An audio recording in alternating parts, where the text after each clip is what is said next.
پچھلی ویڈیو میں اردو زبان کی پہلی کتاب میں سبق نمبر 13 پڑھا دیتا، آج انشاءاللہ سبق نمبر 14 پڑھیں گے۔ چلیے شروع کرتے ہیں۔ بسم اللہ الرحمن الرحیم۔ 8 حروف کے الفاظ، ٹھیک ہے۔ ہندوستان، تحصیلدار، ایماندار، غیر حاضری، دانش مندی۔ یہ جو لفظ آتے ہیں نا، دانش مندی، یہ سب تحصیلدار، اگر نہ سمجھ آئے نا تو کمنٹ باکس میں لکھ لینا، انشاءاللہ میں رپلائی کروں گا۔ دانش مندی مطلب ہوتا ہے عقل مندی، ٹھیک ہے۔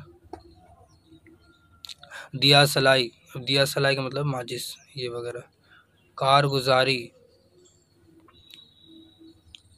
بیماری کی وجہ سے غیر حاضری ہوئی، بیماری کی وجہ سے غیر حاضری ہوئی۔ آج کی غیر حاضری معاف فرمائی جاوے، آج کی غیر حاضری معاف فرمائی جاوے۔ ہندوستان میں دیا سلائی کا کارخانہ نہیں، ہندوستان میں دیا سلائی کا کارخانہ نہیں۔ دیا سلائی سے چراغ جلد روشن ہو جاتا ہے، دیا سلائی سے چراغ جلد روشن ہو جاتا ہے۔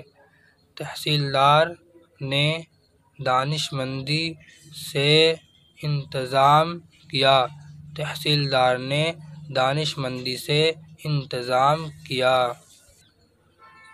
جو کارگزاری کرے گا وہ ترقی پائے گا، جو کارگزاری کرے گا وہ ترقی پائے گا، ٹھیک ہے۔ بے اجازت غیر حاضری کرنا دانش مندی کی بات نہیں، بے اجازت غیر حاضری کرنا دانش مندی کی بات نہیں۔ دیا سلائی کے استعمال سے بہت سا وقت بچ جاتا ہے، دیا سلائی کے استعمال سے بہت سا وقت بچ جاتا ہے۔ ہندوستان میں کھیتی کا پیشہ زیادہ ہے، پیشہ زیادہ ہے، ہندوستان میں کھیتی کا پیشہ زیادہ ہے۔ آپ سبق نمبر 14 پڑھ لیں گے، انشاءاللہ اگلی ویڈیو میں سبق نمبر 15 پڑھیں گے۔